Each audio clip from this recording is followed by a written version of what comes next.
வணக்கம் என் சொந்தங்களே. இந்த வீடியோவில் நாம் என்ன பார்க்க போகிறோன்னு பார்த்தீங்கன்னா, வலங்கை மான் மாரியம்மன் கோவிலுக்கு திருவிழாக்கு போக போகிறேன்னு உங்கள் எல்லார்கிட்டே சொல்லியிருந்தேன்ல, அந்த வீடியோ தாங்க பார்க்க போகிறோம். கோவிலுக்கு போகிறதுக்கு முன்னாடி அந்த ரோடெல்லாம் எப்படி இருக்குது, அங்கே என்னென்னலாம் இருக்குது அப்படின்னு தாங்க காட்டுறேன். 2 பக்கமுமே நெல், வாழை, எள், கொள்ளு, பருத்தி செடி இது எல்லாமே போட்டிருக்காங்க. இதை நம்ம பார்த்துட்டே போகலாங்க. ரெண்டு சைடுமே நல்ல பசுமையாக இருக்கும்.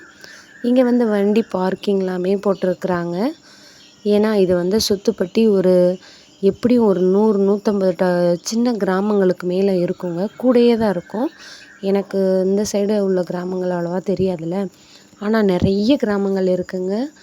அவ்வளோ கிராமங்களுமே இந்த ஒரு கோயில் திருவிழா தான் சென்டரில் இருக்குது. இங்கே உள்ள வினோத வழிபாடு என்னன்னு பார்த்தீங்கன்னா, உயிரோடு இருக்கிறவங்கள பாடை கட்டி தூக்கிட்டு போய் வேண்டுதல் நிறைவேற்றுவாங்க. நான் உங்களுக்கு அந்த பாடையெல்லாம் எப்படி செஞ்சு வச்சுருக்காங்கன்னு காட்டுறேன். நான் போகும்போது ஈவினிங் டைம், அதனால் என்னால் பாடை கட்டி தூக்கிட்டு போகிறத எடுக்க முடியல. ஏன்னா இந்த வேண்டுதல் எல்லாமே காலையிலேருந்து ஒரு 12 மணிக்குள்ளேயே முடிச்சிருவாங்க. உச்சி வெயில் வர்றதுக்குள்ளே வேண்டுதலை நிறைவேற்றிடுவாங்க. அதனால் பாடை கட்டி வச்சுருக்காங்க மறுநாள் தூக்குறதுக்கு. அதை மட்டும் நான் உங்களுக்கு காட்டுறேன். இல்லை நீங்கள் பாடை தூக்குறத பார்க்கணுன்னு நினச்சிங்கன்னா, அப்படி நம்ம சேனலுக்குள்ளே 1 இயர் லேட்டர் போய் பாருங்கள். 1 வருஷத்துக்கு பின்னாடி இதே நாளில் இதே வீடியோ போட்டிருப்பேன். அதில் பாடை கட்டி தூக்கியிருப்பாங்க. இப்போ நாங்கள் உள்ளே வந்துட்டோம். கோவிலுக்கு போகிற வழியில் வந்தாச்சு. பசங்க பொம்மை எல்லாமே வேணும் கேட்டே வந்தாங்க. பாருங்கள் ஃப்ரெண்ட்ஸ், இதுதான் அந்த பாடை. அப்படியே இருக்குது பாருங்கள். இதுக்கு கொல்லிப்பானை முதற்கொண்டு ரெடி பண்ணி வச்சுருப்பாங்க. இந்த கோவில் பேரே பாடை கட்டி மாரியம்மன் தாங்க.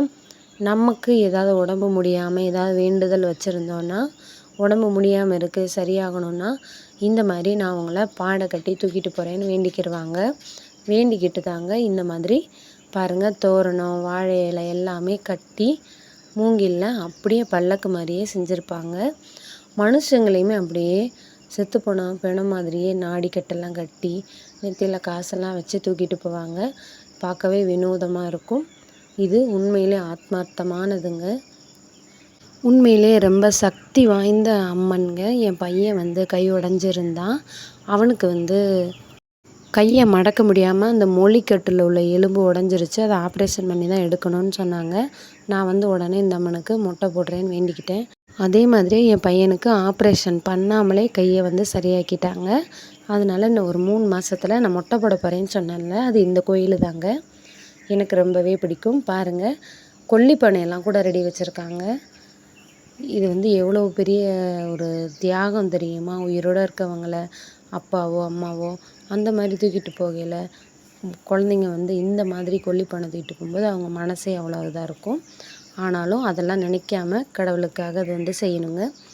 இங்கே திருவிழாவில் வளையல், பூச்செடி, வீட்டுக்கு தேவையான எல்லா பாத்திரம் இந்த மாதிரி நிறைய விற்றுட்டே இருந்தாங்கங்க. நம்ம ஊர் பக்கம்லாம் நைட்டில் அக்னி சட்டி வருங்களா, அது மாதிரி இந்த ஊரில் நைட்டு இந்த பிரார்த்தனைலாம் நிறைவேற்றுவாங்க. அது பாருங்கள்.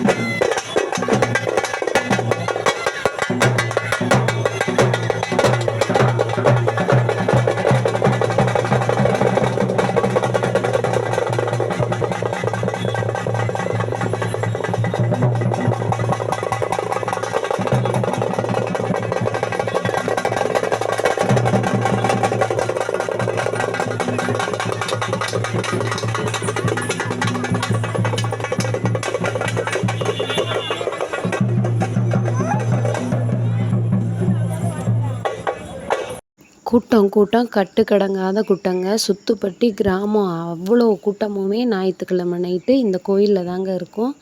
அவ்வளோ கோவில் கூட்டம், அவ்வளோ கடைங்க, வியாபாரம், அவ்வளோ வியாபாரங்க. இது நான் போன உடனே எடுத்தது, அதனால் அவ்வளோ கூட்டம் தெரியாது. கொஞ்சம் நைட்டு ஆனதுக்கப்புறம் நான் ஃபோனை வச்சு வீடியோ எடுக்க முடியல, அந்தளவுக்கு கூட்டம் கூடிருச்சு. வரிசையில் நின்று சாமி கும்பிடலாமேன்னு போனோம். என் பசங்களை பற்றி உங்களுக்கே தெரியும். 2 பேரும் ரொம்ப பெரிய வாள். அவங்கள வச்சுக்கிட்டு வரிசையில் நின்று பார்த்தோம், நிற்க முடியல. 2 பேரும் ஓடிக்கிட்டே இருந்தாங்க, பிடிக்க முடியல. பிள்ளைங்க காணாமல் போயிடுச்சுன்னா சிக்கலாயிருமேன்ட்டு சாமியை வந்து முன்னாடி கூடி போய் வரிசை இல்லாமல் முன்னாடி நின்று பார்த்துட்டு வந்துட்டோம். கொஞ்சம் அப்படியே மாவிளக்கு போடுவாங்க, அந்த கேப்லேயே போய் சாமியை வந்து பார்த்துட்டு வெளியில் வந்துட்டாங்க. அப்புறம் பிள்ளைங்க ராட்டனெல்லாம் சுற்றணும்னு சொன்னாங்க. பாருங்கள், இதுதான் கோவிலோட ஃப்ரண்ட்டு. பாடிக்கட்டி மாரியம்மன் கோவில், வலங்கை மான். சூப்பர் கோவில், சக்தி வாய்ந்த நான் அம்மனுங்க. என் பையனை வந்து இங்கே தத்து கொடுத்துட்டேன். பையனுக்கு உடம்பு முடியாமையே போய்கிட்டே இருந்துச்சு. ஏதாவது மாரியம்மன் கோவிலுக்கு தத்து கொடுக்க சொன்னாங்க. அதையுமே நான் இங்கே தாங்க தத்து கொடுத்துருக்கேன். என் பையனை 1 கிலோ அரிசிக்கு வாங்கி கொடுத்துட்டு பையனை வாங்கிக்கிட்டு வந்தாச்சு. அவனுக்கு மொட்டை போட்டுட்டு எனக்கு பூமுடி கொடுத்துட்டு வந்தோம். இன்னும் 3 மாதத்தில் நான் இங்கே தாங்க மொட்டை போட போகிறேன். இப்போ பாருங்கள், நம்ம சர்க்கஸ் ஆடுறதுக்கு முன்னாடி இந்த விபூதியெல்லாம் பூசிக்கலாம். தலைவர் எங்கேயுமே தச்சனை கொடுங்கன்னாரு, என் வீட்டுக்காரர் தருவார் அப்படின்ட்டு அவர் போட்டார். அப்படியே திருநூறை பூசிட்டு பிள்ளைங்களை வந்து சர்க்கஸ் விளாட கூப்பிட்டு போயிட்டோம். அங்கே வந்து டிக்கெட் ரொம்ப அதிகமாக இருக்குதுங்க. அதாவது பொருள் காட்சிங்கும்போது அது ஒரு கூட்டம் வந்து கம்மியாக இருக்கும். இது வந்து திருவிழாங்கும்போது எல்லோரும் அந்த ஒரே நாளில் கூடும்போது கட்டுக்கடங்காத கூட்டம். இதில் இன்னொரு முக்கியமான விஷயம், யாரோ 2 பேர் திருடிட்டாங்க. அவங்கள வந்து போலீஸ் எல்லாம் செக் பண்ணி பிடிச்சிக்கிட்டு இருந்தாங்க. அதையுமே பார்த்தோம். இப்போ வந்து மனுஷங்களுக்கு பல்லாக்கு கட்டி பார்த்தோம். இது வந்து அந்த அம்மனுக்கே பல்லாக்குங்க. ஏன்னா நம்ம பாடைக்கட்டி மாரியம்மன் தானே, அவங்களுக்குள்ளான பல்லாக்கு எப்படி தயார் பண்ணிக்கிட்டு இருக்காங்கன்னு பாருங்கள். இதில் வந்து நைட்டு வந்து காட்சி அளிப்பாங்க. இந்த பல்லக்கில் அம்மன் வந்து இன்னும் கொஞ்சம் நேரத்தில் வரிசையில் நின்று சாமியை வந்து பார்க்க முடியாதவங்க இந்த பல்லக்கில் வந்து சாமியை பார்க்கலாம். அதுக்காக எப்படியும் ஒரு 1000கணக்கான பக்தர்கள் வந்து முன்னாடி உட்காந்துருக்காங்க. பாருங்கள், பல்லக்கு எவ்வளோ சூப்பராக ரெடி பண்ணியிருக்காங்க அப்படின்னு. அதாவது மக்களே, ஆம்பளைங்களாக இருந்தால் கூச்சப்படாமல் வீடியோ எடுத்துருவாங்க. நான் பொம்பளையாக இருக்கிறதால என்னால் ஒரு அளவுக்கு மீறி பக்கத்தில் போய் வீடியோ எடுக்க முடியலை. அந்த சுச்சுவேஷன் வந்து சரியில்லை. பெண்களாக இருந்தாங்கன்னா நான் பக்கத்துலேயே போயிருப்பேன். இப்போ வந்து ராட்டனம் இது தாங்க. இங்கே வந்து எப்படி அன்றைக்கி ஒரு 50 லட்சமாவது திரட்டியிருப்பாங்க. அந்த அளவுக்கு கூட்டம் இருந்துச்சுங்க. ஒவ்வொரு ஞாயிற்றுக்கிழமை நைட்டும் பங்குனி மாதம் இந்த கோவிலில் திருவிழா நடக்கும். இந்த ராட்டனம் எல்லாமே நைட்டில் மட்டும்தாங்க, பகலையில் கிடையாது.